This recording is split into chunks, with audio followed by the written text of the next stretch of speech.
Sir Marlon Merlin, ha?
Children.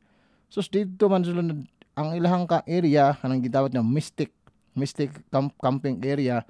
Diya man sa daghang kano kayo, diya 700 kuno ka tawo kang celebrate karon diya kay tabuon lagi pagka Friday ang July 4 na gitawag nga Independence Day diri sa Amerika. Sus naon sa naman noon nga po ulan-ulan kuno, ginagmay lang ulan-ulan, ginagmay sus karit naman ni taas ng tubig. Grabe kayo ang pangitabo karon.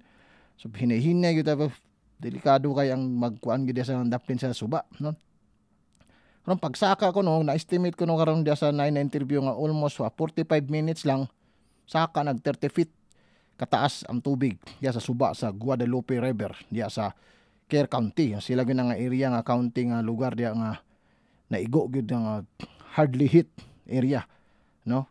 So grabe kayo gyud ang panghitabo. Paspas kalit kayo, no? Kita ta ng mga video karon og katoy ilang mga kuan nga ang mga niabot na gyud sa atop ang kaning gitawag nga tubig, no? Tubig baha diya sa suba diya sa Guadalupe, Texas. Na ibabaw ra ni siya sa San Antonio, Texas, northwest ngani siya, no?